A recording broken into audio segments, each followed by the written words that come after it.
بسم اللہ الرحمن الرحیم۔ اللہ تعالیٰ نے ملک الموت سے پوچھا، تجھ کو کسی بندے کی روح قبضہ کرتے وقت کبھی رحم بھی آیا ہے یا نہیں؟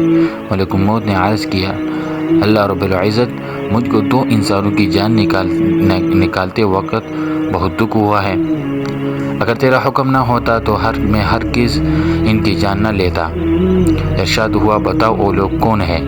عرض کیا، ایک وہ بچہ جو نیا پیدا ہوا تھا اور اپنی ماں کے ساتھ جہاز کے ٹوٹے ہوئے تختے پر بے سر و سامان کی حالت میں تیر رہا تھا۔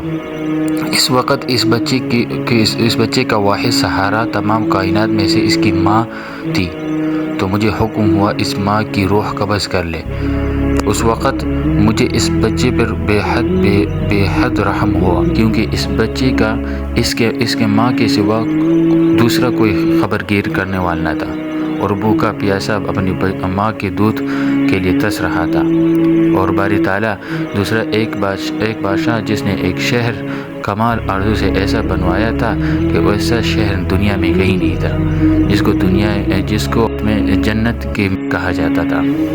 جس وقت ایک قدم اس کا شہر کے دروازے میں اس نے رکھا تو مجھے حکم ہوا اس کی جان قبض کر لے۔ اس وقت مجھے بہت رونا آیا تھا کہ او بادشاہ کیا کچھ حسرتیں اپنے دل میں لے گیا ہے۔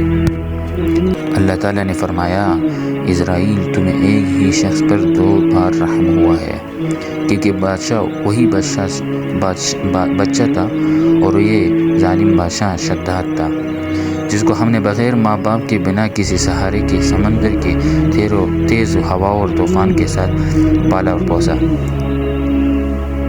اور جب یہ اس مرتبے کو پہنچا تو ہماری تابعداری سے منہ موڑ دیا اور تکبر کرنے لگا، آخر کار اپنی سزا کو پہنچا۔